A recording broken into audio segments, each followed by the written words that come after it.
What if they resist the scruff of the neck? Did you make him go down in detail to say, well, yeah, if they resist, I'm going to kill them? Did you make him put out his intentions? No.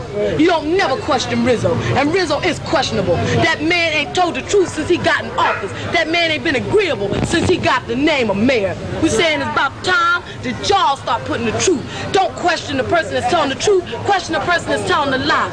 We're saying we ain't talking about hurting nobody's religion. We ain't talking about killing off nobody's religion. Rizzo is talking about religion persecution. He talking about putting us in a gas oven. He talking about killing our babies, genocide like they did the Indians, like they did the Jews. We're saying it's about time that the news media start questioning Rizzo's reference. Say he's the one using an excuse to slaughter off a whole black family, not moving. Put that on TV. All right.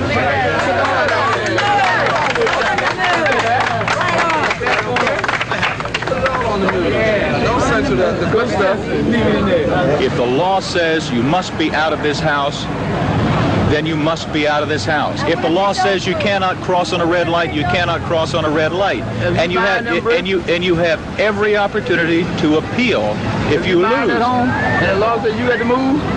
And the hell you gonna spend your money, your lifetime working buying a home, and the coach gonna get up and say you move? I'm telling you that there are eviction notices served on people every day, and people have to follow them.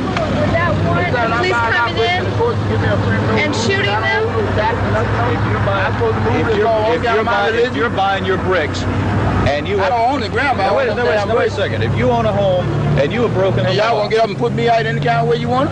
If you buy a home and you have broken the law... There's no broken law. Some people religion. Judge says he broke the law. Judge tell lies like me or you. Okay.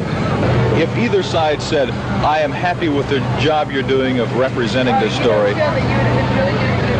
I feel I have been doing a good job. What I'm telling you is if either side felt that we were doing a superior job, then in fact we probably would not be doing a superior job. If Rizzo said, I'm happy with the job you're doing, we would probably be slanting it in Rizzo's direction.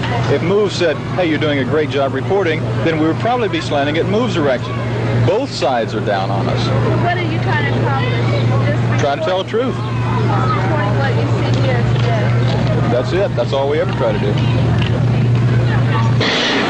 Ever since the MOVE organization gained notoriety, the group's purpose, its causes, have been a puzzlement to many, including the community, the administration, and even reporters. A closer look at who, what, and why. I don't think you've really ever put on the media what MOVE really stands for. I don't think it's important what MOVE really stands for. This is one view of the MOVE house that you haven't seen before, and from this angle it looks more like the Back to Nature group is more of a Back to the Slums group.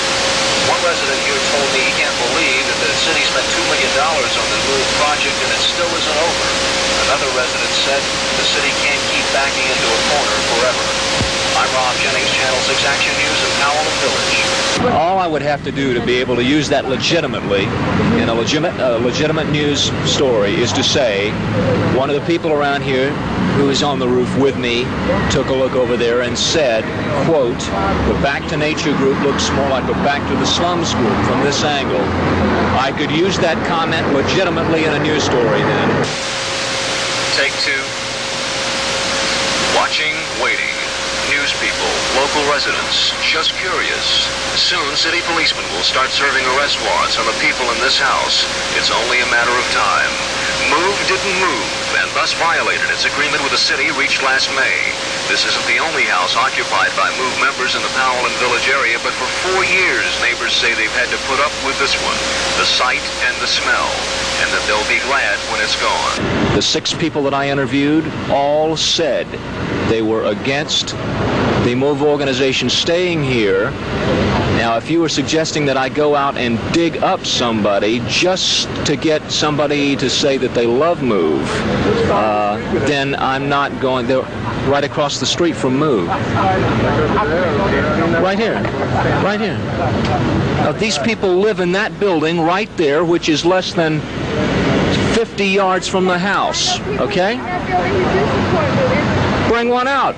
They have a right to live anywhere they want. They can stay there as long as they want to. They're not bothering us. How do your parents think about this? Well, My parents said There's no need for this situation. No need for nothing. Nothing. No need They didn't do nothing. Just leave them people They didn't alone. do nothing to the police. Where they want to live. They didn't do nothing to the city. They didn't do nothing to Rizzo. Regard prejudice. I don't see what people think. People are people regardless of their color, their skin, their religion, their race, or nothing. They're still people. They can bleed. They can die. They can catch diseases. We can all go through the same situations, maybe with a different neighborhood or anything. But it's unnecessary for all of it. I really think it's unnecessary. Putting these people through all this hassle for nothing. And it all is going to boil down to a bunch of people getting hurt and killed over nothing. Over nothing that doesn't really make any sense. The complexion of the long-standing stalemate changed radically when hundreds of helmeted police showed up at 3 a.m. to begin preparation for an all-out assault. At 3:30, 33rd Street was closed to traffic. Supporters in the area scrambled to public telephones to spread the word. Shortly before 4, MOVE members denounced over their public address system the police mobilization. Within the hour, police cleared the street of MOVE supporters, then towed off all cars for 2 blocks. Next, equipment. Police vans, an armored personnel carrier, and special stakeout squads equipped with flak jackets, automatic weapons, tear gas, and thousands of rounds of ammunition. Cops were positioned on the ground, on rooftops, and in nearby apartment buildings.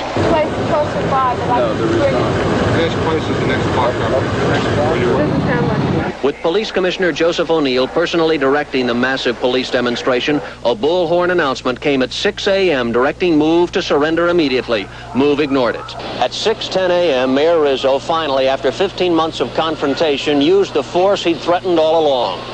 In came a bulldozer, and a slow demolition began. The stockade around the compound, which for months kept police from the doorstep, was soon rubble. MOVE's PA system broadcast the cries of babies inside, heard over the rumble of heavy equipment, as rats and dogs ran from the house.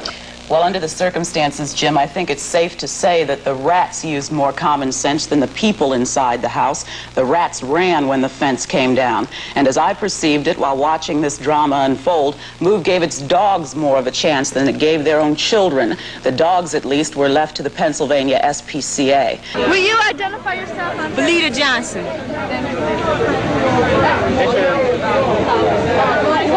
Were you down here this morning? I've been down here last night. I had to go on an activity. I came back 6 o'clock this morning. When I came back, they was tearing down the fences around headquarters. At that point, a dog got trapped outside. MOVE members went out and pulled the dog out, and they was like laughing, you know. 6:30.